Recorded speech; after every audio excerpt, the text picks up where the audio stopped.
Hola, hoy vamos a meternos de lleno en una de las fuerzas más increíbles que la humanidad ha podido controlar, la fisión nuclear.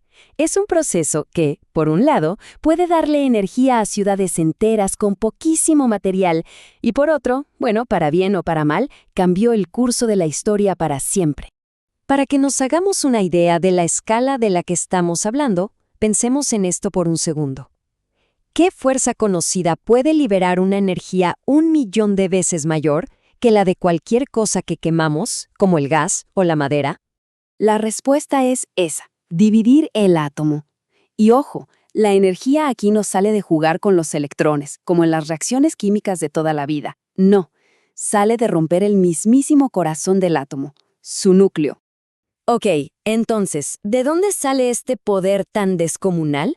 De un proceso que llamamos fisión nuclear. Y no es magia, es física pura. Todo se reduce a la cantidad de energía pero tan bestial, que mantiene unidas las partículas dentro de esos núcleos atómicos. Hablemos de números, que esto es increíble. Al dividir un solo núcleo de uranio, se liberan unos 200 millones de electronvoltios. Sé que electronvoltios suena algo diminuto, y lo es, pero liberar 200 millones de ellos de un solo átomo es una cifra de locos. Para que no se quede en el aire, vamos a ponerlo en perspectiva. Y aquí lo tenemos, clarísimo. Una fuente científica nos lo confirma.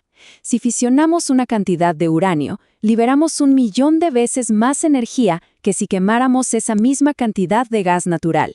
Esa es la diferencia abismal entre la energía química y la energía nuclear. Bueno, ya vimos el qué. Ahora vamos al cómo. ¿Cómo ocurre esto exactamente a nivel atómico? ¿Qué se necesita para que un núcleo de repente se parta en dos? La definición formal es esta. Pero, en palabras más simples, es como si un núcleo muy grande y pesado se volviera inestable y se rompiera en pedazos más chicos y ligeros. Lo más curioso es que esos pedazos ya no son el mismo elemento, es una verdadera transmutación. A ver, para imaginárnoslo, hay una analogía genial que propusieron Bohr y Wheeler. Pensemos en una gota de agua suspendida. De repente, llega un neutrón y la golpea. ¿Qué pasa? La gota empieza a vibrar, se deforma, se estira, se le forma una especie de cintura en el medio hasta que la tensión es demasiada y ¡zas! Se parte en dos gotas más pequeñas. Vamos a desglosar el proceso con el ejemplo más común. Primero, un neutrón lento es absorbido por el núcleo de uranio 235. Esto lo desestabiliza totalmente. Por un instante se convierte en uranio 236, que es súper inestable, como si estuviera a punto de estallar. Y casi de inmediato, ¡pum!, se parte. Pero aquí viene lo más importante de todo, la clave del asunto. Además de la energía, se liberan 2 o 3 neutrones nuevos. Y ojo, hay que hacer una distinción súper importante aquí. No todos los materiales que pueden fisionarse son iguales. Los fisiles, como el uranio 235, son especiales. Les basta un neutrón lento, una tortuga, para dividirse. Son más fáciles de iniciar. En cambio, los fisionables, como el uranio 238, son más exigentes. Necesitan un golpe fuerte, un neutrón muy rápido y con mucha energía, una liebre. Entender esta diferencia es fundamental para poder controlar la reacción. ¿Se acuerdan de esos neutrones extra que salieron disparados? Bueno, aquí es donde la historia se pone explosiva. Esos neutrones son la clave de por qué la fisión es tan poderosa. La idea no es dividir un solo átomo, sino empezar un efecto dominó que se mantenga por sí mismo. Miren, esta tabla lo explica perfecto. Todo se reduce a una letra, la K, que es el factor de multiplicación de neutrones. Si K es menor que 1, se pierden más neutrones de los que se crean, y la reacción se apaga sola. Si K es mayor que 1, la reacción se dispara. Crece exponencialmente. Pero el punto ideal, el equilibrio perfecto, es cuando K es exactamente 1. Cada fisión provoca solo una fisión más. Eso es un estado crítico y nos da energía estable y controlada. Ahora, para entender el poder real, imaginemos qué pasa cuando K es mayor que 1, cuando la reacción es supercrítica. Todo empieza con un solo neutrón. Ese neutrón golpea un núcleo y libera, digamos, 2 neutrones. Esos dos golpean otros dos núcleos y ya tenemos 4 neutrones. Esos 4 a otros 4 y ya son 8. Luego 16, 32.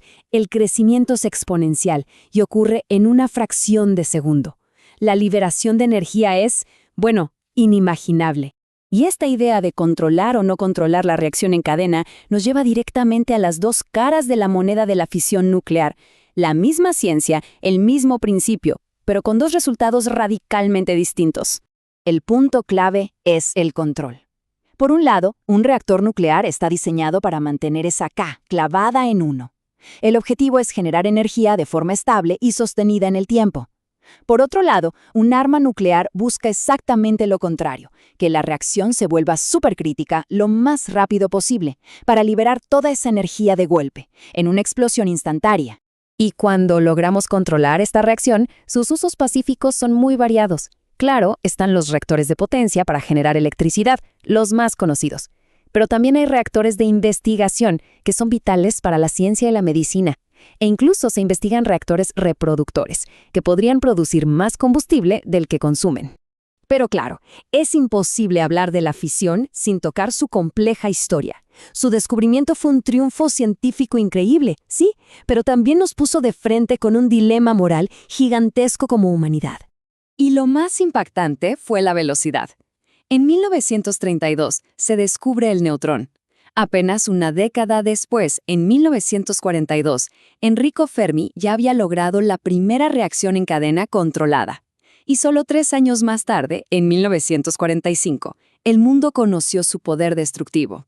En un abrir y cerrar de ojos, pasamos de la teoría a cambiar el mundo. Y ese es el legado con el que vivimos hoy. Un desafío doble. Por un lado, la gestión de los residuos nucleares, que son peligrosos durante miles y miles de años. Y por otro, la amenaza constante de su uso como arma. Son las dos caras de la misma moneda atómica. Y con esto llegamos a la pregunta que ha definido nuestra era. Logramos desatar un poder inmenso, casi divino. Pero la responsabilidad de gestionar sus consecuencias, esa balanza entre la promesa de energía limpia y el peligro de la aniquilación, sigue siendo nuestra. Es un dilema con el que el mundo, a día de hoy, todavía está lidiando.